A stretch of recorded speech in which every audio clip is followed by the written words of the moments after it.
নমস্কার বন্ধুরা, আবারও আমি চলে এসেছি পিক্সেল অ্যান্ড ভিজুয়াল গ্যালাক্সিতে। যদি তুমি বিগিনার থেকে একদম প্রো গ্রাফিক ডিজাইনার হতে চাও, তবে এখনই আমার Facebook page Pixel and Visual Galaxy like করে দাও, আর same Pixel and Visual Galaxy নামে আমার ইউটিউব চ্যানেলটা ফলো করে নাও। এখন ইলাস্ট্রেটরের ক্লাস চলছে। ক্লাসটা একদম স্টেপ বাই স্টেপ হচ্ছে, তাই যারা যারা আগের ক্লাসগুলো এখনো দেখোনি তাদের জন্য আমি ডেসক্রিপশন এবং কমেন্ট বক্সে লিংক দিয়ে রাখলাম। ক্লাসে দেখানো হবে ডিরেক্ট সিলেকশন টুল।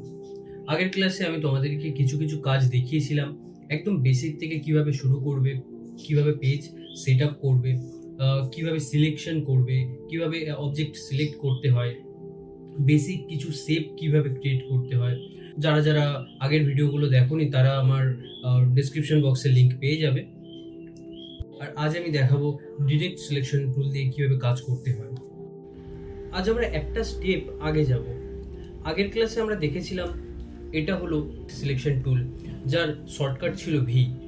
আর আজকে আমরা দেখব এই ডিরেক্ট সিলেকশন টুল, যার শর্টকাট হলো এ। একটা লাইন টুল নিয়ে নিই।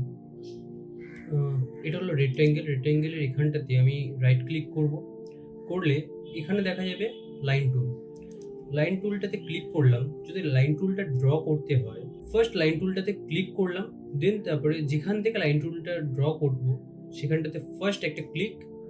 আমি ক্লিক করার পরে কিন্তু এই নিচে বা ওপরে মানে ড্র করতে গেলে দেখো লাইনগুলো বেঁকে যাচ্ছে।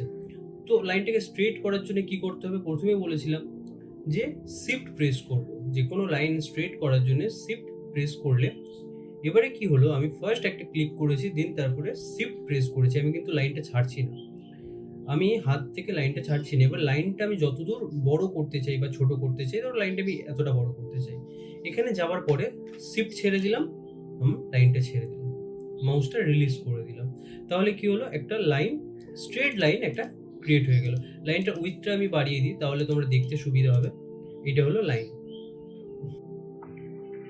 বাঁদিকে এখানে তোমরা দেখতে পাচ্ছ আগের দিনকেই কাজ করিয়েছিলাম আমি, যেটা সিলেকশন টুল।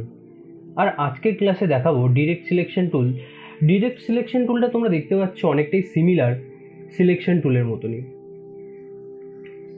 এটাতেও ডিরেক্ট সিলেকশন টুলেও তুমি অবজেক্টটাকে কপি করতে পারবে, অবজেক্টটা মুভ করতে পারবে, অবজেক্টটা সিলেকশন করতে পারবে। কিন্তু কেন আমি বলছি ডিরেক্ট সিলেকশন টুলের থেকে আলাদা, আজকে আমি সেটাই তোমাদেরকে দেখাবো।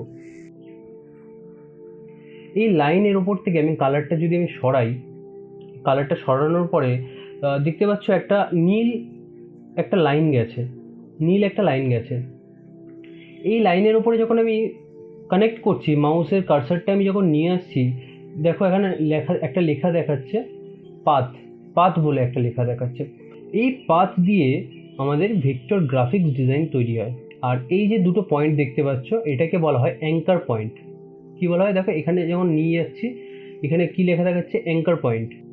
তোমরা একটা জিনিস খেয়াল রাখবে কাজ করার সময়, যেন এই ভিউতে গেলাম, যাওয়ার পরে এই স্মার্ট গাইডসটা যেন অন থাকে।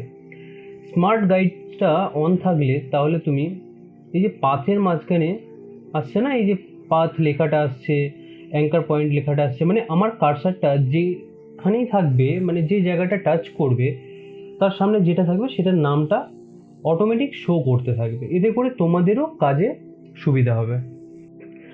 অ্যাঙ্কার পয়েন্টের মানেটা কি? অনেক ক্ষেত্রে দেখেছো যখন শো হয়, শোয়ের সময় এই সমস্ত দর্শককে যখন যারা আটকে রাখে তাদেরকে বলা হয় অ্যাঙ্কার, তারা অ্যাঙ্কারিং করে। তারাও কিন্তু ওই অ্যাঙ্কারের কাজ করছে, মানে মানুষকে আটকে রাখছে। তো এখানে অ্যাঙ্কার বলতে গেলে এই দুটো পয়েন্ট, মানে এরা কিন্তু এই পুরো লাইনটাকে আটকে রাখার কাজ করছে, এই লাইনটাকে আটকে রাখছে। যদি একটা অ্যাঙ্কার পয়েন্ট সরিয়ে দেওয়া হয় তাহলে কিন্তু এই লাইনটা থাকবে না। ডিরেক্ট সিলেকশনটা দিয়ে আমি যদি সিলেক্ট করি, কোনো একটা অ্যাঙ্কার পয়েন্ট যদি আমি সিলেক্ট করি, তাহলে আমি আলাদা আলাদাভাবে এই পুরো অবজেক্টটাকে আমার যেরকম দরকার, আমার ধরো যদি এইরকম দরকার, আমি এইরকমভাবে এটাকে মুভ করাতে পারবো। যেরকমটা দরকার আমি সেভাবে মুভ করাতে পারবো। আর সব থেকে ভালো, আমি একটা স্কোয়ার শেপ নিচ্ছি, একটা রেক্ট্যাঙ্গেল নিচ্ছি, নিয়ে দেখাচ্ছি, তাহলে তোমরা আরো ভালো বুঝতে পারবে। এটা ধরো রেক্ট্যাঙ্গেলের এইটা হলো অ্যাঙ্কার পয়েন্ট, রেক্ট্যাঙ্গেলের এটা হলো অ্যাঙ্কার পয়েন্ট, ঠিক আছে। ইলাস্ট্রেটরের নতুন যে ভার্সনটা, সেই ভার্সনে দেখতে পাবে যখন যে কোনো অ্যাঙ্কার পয়েন্ট তুমি সিলেক্ট করে দেখো, ভিতরে এই সার্কেলটা চলে আসছে। দেখো ডিরেক্ট সিলেকশন টুল দিয়ে যখন এই সিলেক্ট করছি, অ্যাঙ্কার পয়েন্ট সিলেক্ট করছি, সেখানে এই ভিতরে একটা করে সার্কেল আসছে, একটা করে সার্কেল আসছে। সবগুলো সিলেক্ট করলে সবগুলোর ভিতরে একটা করে সার্কেল আসছে। এই যে পয়েন্টের মতো, এই যে সার্কেল মতো আসছে না এই পয়েন্টগুলো, এটাকে যদি আমি ক্লিক করি, করে এরকম ড্র্যাগ করি, দেখো তোমার রেক্ট্যাঙ্গেল বা স্কোয়ারের শেপটা, কর্নারগুলো রাউন্ড হয়ে যাবে, কর্নারগুলো একটু রাউন্ড শেপে চলে আসবে। আমি যদি অ্যাঙ্কার পয়েন্টটা সিলেক্ট করব, যে অ্যাঙ্কার পয়েন্টটা সিলেক্ট করব সেখানেই এই পয়েন্টটা দেখা যাবে। মানে আমার ধরো এই দুটো অ্যাঙ্কার পয়েন্ট আমার দরকার, এই জায়গাটা আমি গোল করতে চাইছি, তাহলে আমি দুটো সিলেক্ট করব, করে এই মিডিলে মানে ভিতরের দিকে যে পয়েন্টটা দেখতে পাচ্ছি সেটাকে ধরে এরকম ক্লিক করে ড্র্যাগ করব, তাহলে গোল হয়ে যাবে। আমার ধরো দরকার পড়লো যে হ্যাঁ আমার ডিজাইন হিসেবে আমার এই দিকটাতে লাগবে, তাহলে ভিতরের এই পয়েন্টটাকে ধরবো, ধরে এরকম ড্র্যাগ করলে এই জায়গাটা গোল হয়ে যাবে। এটা যেটা সিলেক্ট করবে তোমার দরকার, সিলেক্টটা কিভাবে করবে, অ্যাঙ্কার পয়েন্ট সিলেক্ট কিভাবে করবে, সেটা হলো প্রথমে তো পাথটাকে সিলেক্ট করলে, ক্লিক করলে পাথের উপরে, তারপরে অ্যাঙ্কার পয়েন্টে গিয়ে একটা ক্লিক করলে, শিফট প্রেস করে আর একটা অ্যাঙ্কার পয়েন্ট ক্লিক করলে, বা যদি মনে হয় সবগুলো সিলেক্ট করবে তাহলে শিফট প্রেস করে এরকম ভাবে সবটা সিলেক্ট করে দেবে। আর যদি মনে হয় যে না একটাই সিলেক্ট করব বা দুটো সিলেক্ট করব, এখানে একটা এখানে একটা, এরকম সিলেক্ট করলে করে ভিতরের যে গোলটা আছে এটাকে ধরে এরকম ড্র্যাগ করে দিলে সুন্দর শেপ তৈরি হয়ে যাবে। আমি ধরো পাতার মতো কোনো শেপ তৈরি করতে চাইছি, সেটাও এখানটাতে তৈরি হয়ে যাবে। তো এটাকে দেখতে হবে কিভাবে আরো ভালো ভালো শেপ তৈরি করা যায়, কাস্টমাইজ করা যায়। এবারে দেখো আমি যদি অ্যাঙ্কার পয়েন্টটা ধরে মুভ করি তাহলে কি হবে, এখান থেকে শেপ চেঞ্জ হচ্ছে, অ্যাঙ্কার পয়েন্টটার থেকে শেপ চেঞ্জ হচ্ছে। মানে আমি যেরকম শেপ দরকার পড়বে আমি সেই রকম ভাবে শেপটাকে ক্রিয়েট করতে পারবো অ্যাঙ্কার পয়েন্ট থেকে। কিন্তু আমি সিলেকশন টুলটাও আমি দেখিয়ে দিই, সিলেকশন টুল থেকে তুমি কিন্তু এটা পারবে না। সিলেকশন টুল যদি সিলেক্ট থাকে, এটা হলো সিলেকশন টুল যদি সিলেক্ট থাকে তাহলে কিন্তু এই যে আমি যেরকম মুভমেন্ট করাচ্ছিলাম অবজেক্টটার অ্যাঙ্কার পয়েন্ট থেকে, তুমি ওটা কিন্তু করতে পারবে না। তার জন্য ডিরেক্ট সিলেকশন টুল সিলেক্ট করতে হবে, তাহলে এই অ্যাঙ্কার পয়েন্টটাকে যখন ক্লিক করবে, করার পরে তুমি নিজের মতো শেপ চেঞ্জ করতে পারবে, তবে কি এখানে শেপটা চেঞ্জ হবে। তোমার যেরকমটা দরকার পড়বে তখন শেপটাকে সেইভাবে কাস্টমাইজ করতে পারবে। আচ্ছা, এখানে যদি এই পাথটা আছে না, পাথের ওপরে ধরো এমন কোনো ডিজাইন তুমি করছো যেখানটাতে মনে হলো যে হ্যাঁ এই চারটে জায়গায় অ্যাঙ্কার পয়েন্ট ছাড়াও আমার এই পাথের ওপরে এখানটাতে অ্যাঙ্কার পয়েন্ট লাগতে পারে। কোনো একটা ডিজাইন করছো, সেখানে মনে হলো যে হ্যাঁ এখানটাতে অ্যাঙ্কার পয়েন্ট হলে আমি এটাকে মুভ করতে পারবো, এখানটাতে এইরকমভাবে মানে একটু মুভ করে ডিজাইনটাকে আলাদা করতে পারবো। তাহলে কি করতে হবে, ফার্স্টে পেন টুলে চলে যাবে, পেন টুলের এখানে গিয়ে রাইট ক্লিক করবে, করার পর এখানে দেখতে হবে অ্যাড অ্যাঙ্কার পয়েন্ট টুল, এই যে প্লাস চিহ্নটা ক্লিক করবে, করার পরে যেখানে তুমি অ্যাঙ্কার পয়েন্ট নিতে চাইছো সেখানে গিয়ে একটা ক্লিক করবে। মানে কিন্তু পাথের ওপরে, মানে পাথের বাইরে করলে এইরকম একটা মেসেজ বক্স আসবে, পাথের ওপরে তোমাকে ক্লিক করতে হবে। মানে এখানে যদি অ্যাঙ্কার পয়েন্ট নিতে চাও এখানে ক্লিক করবে, এখানে যদি অ্যাঙ্কার পয়েন্ট নিতে চাও এখানে, এখানে যদি অ্যাঙ্কার পয়েন্ট নিতে চাও পাথের ওপরে তোমাকে ক্লিক করতে হবে, তাহলে অ্যাঙ্কার পয়েন্ট একটা করে সিলেক্ট হয়ে যাবে। এবারে তুমি কি করবে, এই অ্যাঙ্কার পয়েন্ট যদি তোমাকে মুভ করতে হয় তাহলে সিম্পল যেরকম দেখাচ্ছিলাম অ্যাঙ্কার পয়েন্টটাতে ক্লিক করবে, করে এই মুভ, ঠিক আছে। এবারে যদি মনে হয় না অ্যাঙ্কার পয়েন্টটা আমি নিয়েছি প্রচন্ড বেশি ভুলভাল হয়ে গেছে, অ্যাঙ্কার পয়েন্টগুলো নেওয়াটা অতিরিক্ত ভুল হয়ে গেছে, তাহলে কি করবে, এখানে কি রাইট ক্লিক করবে, ডিলিট অ্যাঙ্কার পয়েন্ট টুল, এটা ক্লিক করবে, এখানে কি ক্লিক করলাম, ডিলিট হয়ে গেল, এখানে কি ক্লিক করলাম, মানে অ্যাঙ্কার পয়েন্টের উপরে গিয়ে ক্লিক করছে অ্যাঙ্কার পয়েন্ট ডিলিট হয়ে যাচ্ছে। কিন্তু যখনই আমার এটা সাইডে ক্লিক হলো, মানে অ্যাঙ্কার পয়েন্ট ছাড়া, এটা কিন্তু তুমি পাথে ক্লিক করতে পারবে না, পাথেও ক্লিক করলে এই মেসেজটা আসবে। তো যখনই তুমি অ্যাঙ্কার পয়েন্টের উপরে ক্লিক করবে তবে গিয়ে অ্যাঙ্কার পয়েন্টটা ডিলিট হবে। মানে আমি চাইলে এই 4টে অ্যাঙ্কার পয়েন্টের মধ্যে থেকেও আমি এটা মানে ডিলিট করে দিতে পারি, এরকম ডিলিট করে দিতে পারি। তো অ্যাঙ্কার পয়েন্টটাকে, এই অ্যাঙ্কার পয়েন্টে যখন আছে এখানটা থেকে তুমি না, সবগুলো সিলেক্ট হয়ে গেছে বলে এটা মুভ হয়ে যাচ্ছিল। এখানে ক্লিক করে এরকম ভাবে এই একটাতে ক্লিক করবে, করে এইরকম ভাবে তুমি মুভ করতে পারবে। একটা দেখো ঘরের মতো একটা হয়ে গেল শেপটা। তো এটাই বলছিলাম আমি যে তুমি যে কোনো ভাবে তোমার শেপটাকে তুমি ক্রিয়েট করতে পারবে ডিরেক্ট সিলেকশন টুল দিয়ে। এটাকে সাইডে করে ছোট করে দিলাম।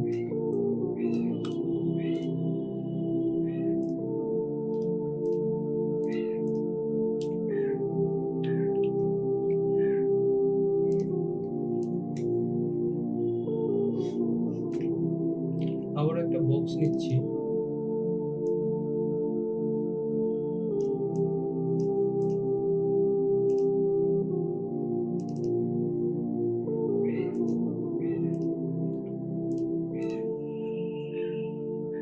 এটা কপি করতে হলে কি করতে হবে আমি বলেছিলাম, অল্ট প্রেস করে এটাকে ড্র্যাগ করতে হবে। অল্ট প্রেস করে আমি ড্র্যাগ করলাম,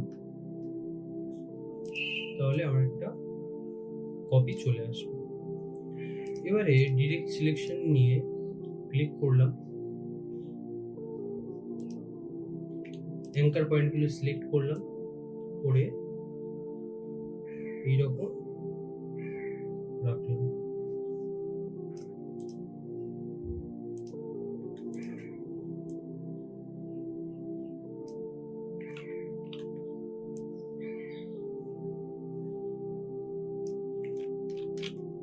একটা বক্স তৈরি হয়ে গেল।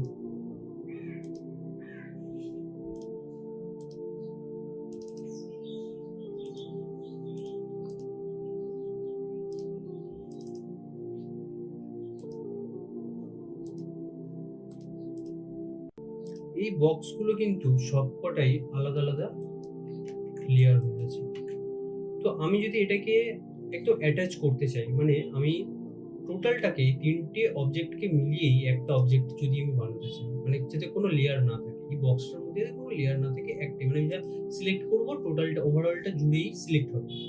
তো সেক্ষেত্রে কি হবে, কিভাবে করতে হবে সেটা, পুরোটাকে আমি সিলেক্ট করলাম, করে অবজেক্টে গেলাম, গিয়ে এখানে গ্রুপ, যখন গ্রুপ করব সিলেকশন টুল দিয়ে যদি তুমি সিলেক্ট করো দেখবে পুরোটা সিলেক্ট হয়ে গেল। কি করলাম তাহলে, প্রথমে দেখো এটা তো আলাদা আলাদা লেয়ার আছে, প্রথমে পুরোটাকে সিলেক্ট করলাম, করে অবজেক্টে গেলাম, গ্রুপ বা কন্ট্রোল জি, মানে আমি যদি পুরোটা সিলেক্ট করে কন্ট্রোল প্লাস জি প্রেস করি তাহলে এখানটাতে পুরোটা গ্রুপ হয়ে গেল, পুরোটা অ্যাটাচ হয়ে গেল। মানে আমি যদি একটাই ক্লিক করি পুরোটা ধরে এটা মুভ করা যাবে। টিপস টুলটাকে আমি যদি ডিরেক্ট সিলেকশন টুল দিয়ে এই দুটো জায়গা সিলেক্ট করলাম, করে একটু ডাউন করে দিই, এটা কি হলো, একটা ডিমের আকার হলো, ডিম হয়ে গেল। এটা একটু যদি হোয়াইট এরকম কালার দিয়ে দিই তাহলে এটা পুরো ডিম লাগছে দেখতে।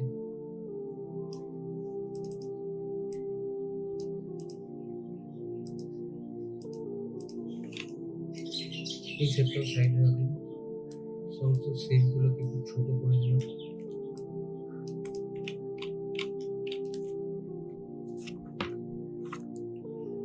আরো কিছু শেপ তৈরি করে এখানে না ডিজাইন তৈরি করা যাবে।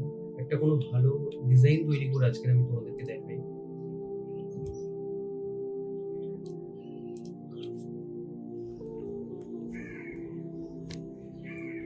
আমি ওভারঅলটা একটা রেক্টেঙ্গেল নিয়ে নিচ্ছি, নিয়ে এটার কালারটা করে দিচ্ছি। কালারটাও আমি তোমাদেরকে দেখাবো কিভাবে কালার করতে হয় নেক্সট ক্লাসে। তবে আজকের আমি একটুকুনি ছোট একটা টাচ দিয়ে রাখি কালারের জন্যে। এটা হলো কালার প্যালেট, এখানে ডাবল ক্লিক করব, করলে এই কালারের প্যানেলটা ওপেন হবে। এখান থেকে আমি যেরকম কালার চাই সেই কালারটাকে সিলেক্ট করব। এরকম একটা কালার দিলাম, বেস কালার, এরকম একটা কালার দিলাম বেস কালার। এবারে এখান থেকে এটাকে আমি ফিক্স করে নিচ্ছি, লক করে নিচ্ছি এখান থেকে, যাতে এটা কোনো মুভ না হয়। মানে ফার্স্টে কিরকম ছিল, এটা ওপেন ছিল, তো এটা মুভ হয়ে যেতে পারতো এরকম ভাবে। তো এটা যাতে মুভ না হয়, তাহলে সেই কারণে আমি এটাকে Ctrl+2 লক হয়ে গেল। কি করলাম, Ctrl+2। আবার যদি লকটাকে খুলতে হয় তাহলে কিভাবে খুলবো, Ctrl+Alt+2। তাহলে কি হলো, এই লকটা ওপেন হয়ে গেল, আবারও তুমি মুভ করতে পারবে।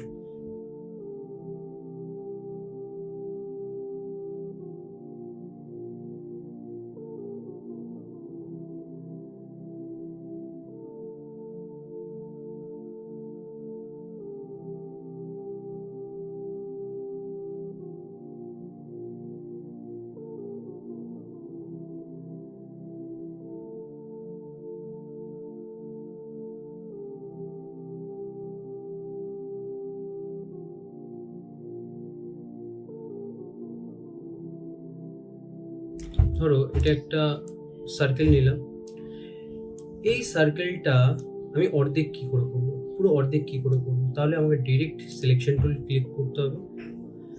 ডিরেক্ট সিলেকশন টুল নিয়ে আমি এইখানে অ্যাঙ্কার পয়েন্টটা ক্লিক করলাম, করে ডিলিট করে দিলাম। কি করলাম, ফার্স্টে ছিল সিলেকশন টুল, আমি নিলাম ডিরেক্ট সিলেকশন টুল, তারপরে অ্যাঙ্কার পয়েন্টটাতে ক্লিক করলাম, যেটা আমি যেখান থেকে ডিলিট করতে চাই, তারপরে ডিলিট করে দিলাম।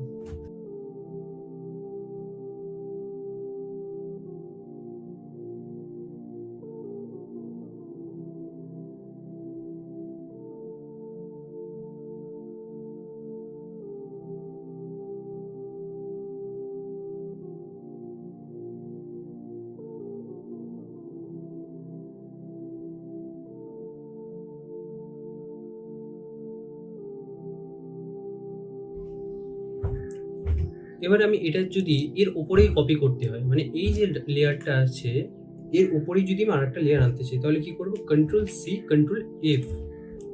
তাহলে কি হলো, আমার এর উপরেই একটা লেয়ার চলে এলো। মানে আমি ধরো একটা লেয়ার, আমি এটা মুভ করছি যখন দেখতে পাচ্ছি একটাই লেয়ার, কোনো লেয়ার নেই, কিন্তু এর ওপরেই যদি আমার একটা লেয়ার আনতে হয়, আমি তো এমনি অল্ট ক্লিক করে আমি এর পাশে একটা নিয়ে যেতে পারবো, মানে কপি করতে পারবো।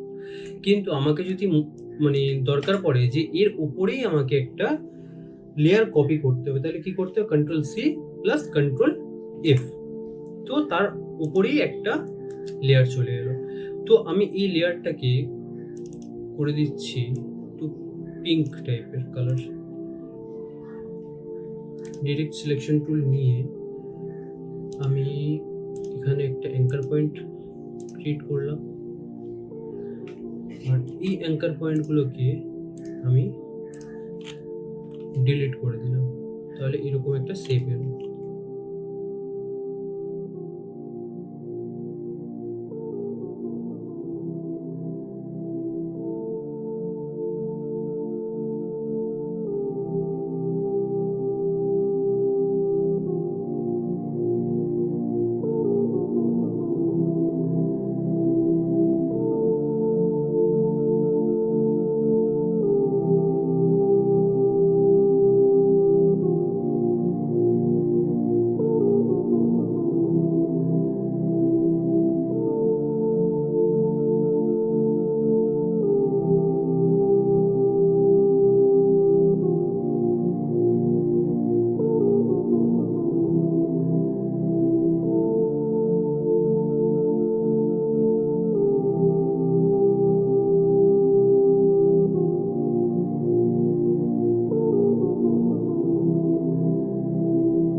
ডিজাইনটাকে আমি একবার গ্রুপ করে নিচ্ছি, কন্ট্রোল জি ফর গ্রুপ। পুরোটাকে সাইডে সরিয়ে দিচ্ছি, আরেকবার করলাম কন্ট্রোল জি ফর গ্রুপ। পুরো ডিজাইনটাকে আমি সাইডে সরিয়ে দিচ্ছি, এটাকে সরালাম।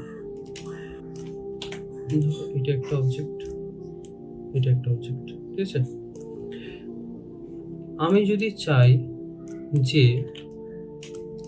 রেড অবজেক্টটা এই এক আর এই বক্সের মাঝখানে আসুক, এই যে রেড বক্সের মতো অবজেক্টটা, এটা ঘরের মতো অবজেক্ট, এইটা যাতে এক আর বক্সের মাঝখানে আসুক, তাহলে কি হবে?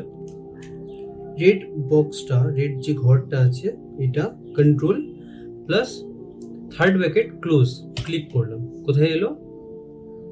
বক্স আর এগের মিডিলে।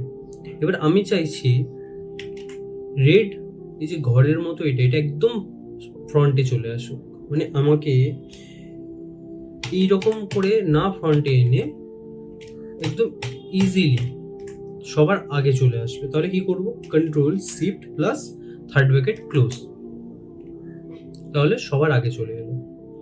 আবার যদি আমি এটাকে পিছনে পাঠাতে চাই, না ধরো আমি এই একটাকে চাইছি এইটার পিছনে নিয়ে যেতে, একটাকে, তাহলে কি করতে হবে? কন্ট্রোল প্লাস এটা ক্লিক করব, থার্ড ব্র্যাকেট স্টার্ট। থার্ড ব্র্যাকেটে যখন স্টার্ট ক্লিক করছি তখনই আমার এই বক্সের পিছনে চলে গেল। আবার যদি আনতে হয় তাহলে control plus third bracket close, এটা টিপলাম, প্রেস করলাম, তো এটার আগে চলে এলো, বক্সের আগে চলে এলো। তো সেম একই রকম ভাবে আমি যদি চাই এই বক্সটাকে একদম সবার পিছনে পাঠাতে, তো control shift plus third bracket start, সবার পিছনে চলে গেল। আমি যদি চাই এইটাকে সবার পিছনে পাঠাতে, control shift plus third bracket start, সবার পিছনে চলে গেল। এই বক্সটাকে আমি যদি চাই সবার পিছনে পাঠাতে, control shift plus third bracket start, সবার পিছনে চলে গেল। এবার সবার পিছনে যেটা আছে সেটাকে যদি চাই সবার আগে আনতে, তাহলে কি করব? Control shift plus third bracket close, তাহলে সবার আগে চলে এলো।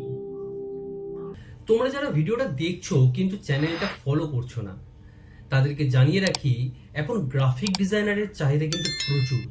এই গ্রাফিক্সের কাজ করে তোমরা মাসে 20,000 থেকে 50,000 টাকা ইনকাম করতে পারবে, কিন্তু তার জন্য তো আগে ভালো করে শিখতে হবে।